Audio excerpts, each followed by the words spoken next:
Salut Serge. Salut. Alors, cette semaine, Emmanuel Macron a décidé d'accorder 2 interviews la même semaine. La première, c'était hier dans le Trésor de Jean-Pierre Pernaut. Et dimanche, ce sera au tour d'Edoui Plenel et de Jean-Jacques Bourdin d'interviewer le président de la République. Oui. Alors, tu voulais nous décrypter un petit peu ce vaste plan com. En réalité, on est dans une séquence de communication qui a commencé lundi dernier avec cette allocution devant la conférence des évêques au Collège des Bernardins à Paris, où Emmanuel Macron a entrepris une opération de séduction à l'égard de la plus grosse communauté confessionnelle de France, les catholiques, en leur disant retournez dans le débat politique, investissez-vous, montrez-vous, je suis avec vous. Quitte à d'ailleurs écorner la laïcité au passage, puisqu'il a parlé de réparer le lien entre l'Église et l'État. Bon. Donc ça, c'était la première séquence. On a eu hier une opération en direction des retraités, des ruraux, avec Jean-Pierre Pernaut. Le public du Trésor. Voilà, les questions extrêmement violentes et impertinentes de Jean-Pierre Pernaut, bien sûr, ont permis au président de dérouler son programme.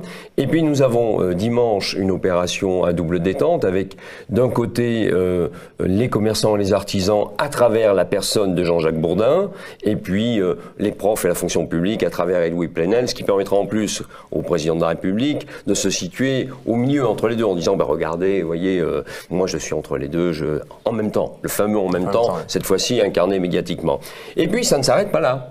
Le mardi, donc 17 avril, à Épinal, il y a une rencontre avec le président de la République, tiens-toi bien, sur l'Europe, qui permettra aussi là encore d'aller draguer la dernière catégorie qui manque, c'est-à-dire les Européens BA pour le coup, parce qu'il y a quand même à l'horizon les élections européennes. Alors, on a bien compris que face au mouvement social, le président veut reprendre la main. Il veut montrer qu'il est présent, qu'il est en empathie avec les différentes catégories socioculturelles. Très bien. Sauf que ça pose quand même un problème dans l'histoire de la Ve République. Lorsqu'un président est obligé ainsi de monter au front quasiment tous les 2 ou 3 jours, c'est qu'il est en situation de faiblesse. Normalement, c'est au gouvernement de monter au front. C'est à son parti, l'AREM.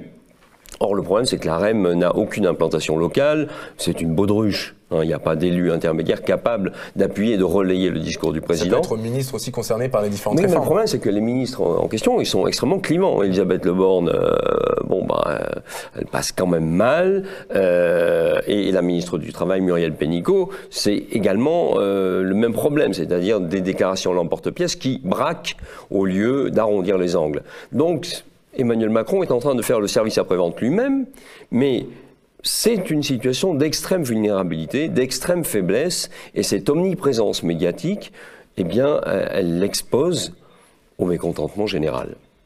Ben merci beaucoup Serge pour ce décryptage. Merci beaucoup. Il y a un truc qu'on n'a pas dit, en revanche, c'est que parmi les 3 intervieweurs de cette semaine pour Emmanuel Macron, il n'y a pas une seule femme. Voilà. Je pense que c'est important quand même de le noter. Et puis on pourra ajouter juste une petite parenthèse quand même.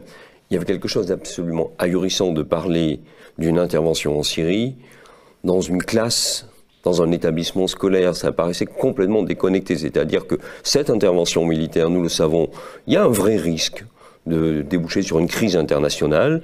Et on vient nous raconter ça au milieu de dessins d'enfants. Donc le télescopage était quand même, sur le plan de la communication, complètement ahurissant. Mais sur le plan politique et sur le plan philosophique, c'était choquant. C'est vrai. Merci de le noter, Serge.